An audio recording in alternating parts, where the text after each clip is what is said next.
તારીખ 31મી જાન્યુઆરી બુધવારના રોજ પંડિત દીનદયાળ ભવન ભાજપ કાર્યાલય ઉધના ખાતે શક્તિવંદન મહિલા સ્વયં સહાયતા સમૂહ અને એનજીઓ સંપર્ક અભિયાન માટે મહાનગર કક્ષાની કાર્યશાળાનું આયોજન કરવામાં આવ્યું હતું। કાર્યશાળામાં સુરત શહેર પ્રમુખ શ્રી નિરંજન ઝાંઝમેરા, ગુજરાત પ્રદેશ મહિલા મોરચાના ઉપપ્રમુખ શ્રીમતી અર્ચનાબેન ઠાકર, સુરત શહેર મહામંત્રી શ્રી મુકેશભાઈ દલાલ, શ્રી કિશોરભાઈ બિંદલ, શ્રી કાળુભાઈ ભીમનાથ, શહેર સંગઠનના પદાધિકારી શ્રીઓ, પૂર્વ મેયર અને સુરત લોકસભાના સંયોજક શ્રી ડોક્ટર જગદીશભાઈ પટેલ,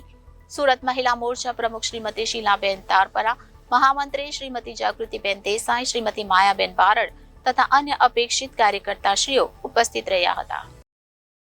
સુરત શહેર પ્રમુખ દ્વારા તેમના વક્તવ્યમાં જણાવાયું હતું કે આદરણીય પ્રધાનમંત્રી શ્રી નરેન્દ્રભાઈ મોદી જ્યારે ગુજરાત રાજ્યના તત્કાલીન મુખ્યમંત્રી હતા ત્યારથી જ તેમણે માતૃશક્તિની તાકાતને ઓળખી હતી અને કેન્દ્રમાં તેમના નેતૃત્વમાં મહિલાઓ માટેની વિવિધ લાભદાયક યોજનાઓ જેવી કે ઉજ્જવલા યોજના, પ્રધાનમંત્રી આવાસ યોજના, સુકન્યા સમૃદ્ધિ યોજના વગેરે કાર્યરત કરવામાં આવી છે। ગુજરાત પ્રદેશ મહિલા મોરચાના ઉપપ્રમુખ શ્રીમતી અર્ચનાબેન ઠાકર દ્વારા માર્ગદર્શન આપવામાં આવ્યું હતું અને કેવી રીતે મોટા પ્રમાણમાં સખી મહિલા મંડળ તથા એનજીઓનો સંપર્ક કરી મહિલાઓ સુધી રાજ્ય અને કેન્દ્ર સરકારની વિવિધ લાભકારી યોજનાઓની વિગત આપી તે જણાવ્યું હતું। પૂર્વ મેયર અને સુરત લોકસભાના સંયોજક શ્રી ડોક્ટર જગદીશભાઈ પટેલે તેમના ઉદ્બોધનમાં જણાવ્યું હતું કે નવા પાર્લામેન્ટમાં સૌથી પહેલો કાયદો નારી શક્તિ વંદન અધિનિયમ પસાર કરવાનો આવ્યો હતો અને આવનાર દિવસોમાં વિધાનસભામાં અને લોકસભામાં મહિલાઓ માટે 33% અનામતની જોગવાઈ કરવામાં આવી છે।